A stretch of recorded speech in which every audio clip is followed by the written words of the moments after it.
Today I'll be talking about the Coros Fitness Trackers and the security issue that was just resolved over the summer. So first I'm going to go into the background of what the Coros Fitness Watch is. So it's obviously just a fitness watch, pretty similar to a smartwatch, which features different kind of fitness applications such as workout analysis, sleep insights, heart rate, and it does include things such as direct messaging and phone calling. So recently, a newer model just came out beginning of the year called the Pace 3, which was just tested through German researchers. And they discovered a prominent issue regarding the Bluetooth settings on these watches about 3 months ago. They kind of noticed that anybody was able to actually access the contents of the watch, including personal and confidential information, within a certain area being around these types of watches. So some of the main issues they found while testing included hijacking accounts, being able to eavesdrop messages, manipulate settings, and able to crash other people's devices. They kind of determined that all of these issues stem from the connectivity code of the Bluetooth, which we will later break down in the next couple of slides. Now, it is important to note that while this model was the one that was tested and had the kind of conflicting issues, it was actually later discovered that all of the devices recently made had the same issue. So originally, how does the watch establish a connection?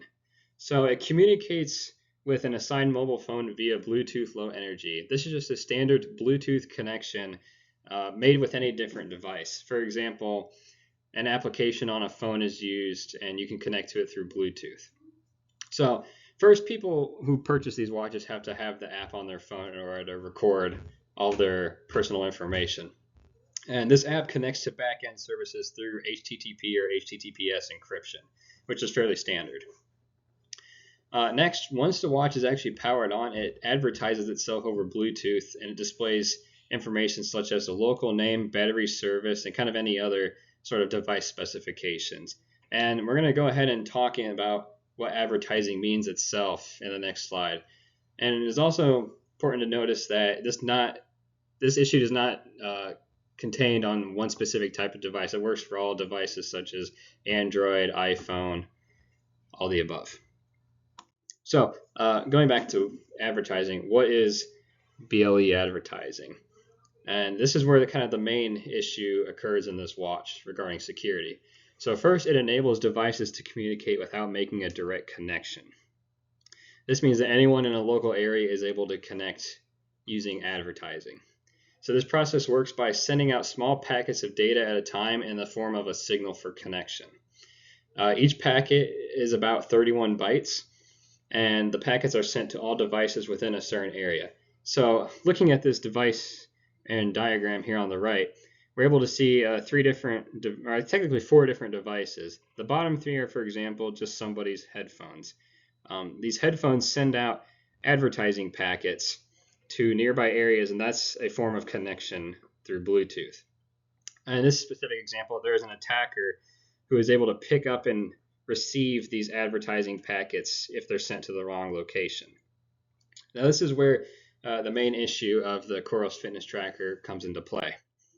Even when the device was not paired to a watch, it still advertised the previous packets and allows for a connection. So, for example, if I turn off my watch, theoretically, the Bluetooth should not be connected anymore. However, when the watch was turned off, these packets were actually still being sent out, which actually leads for anybody to connect to it that is able to receive these packets.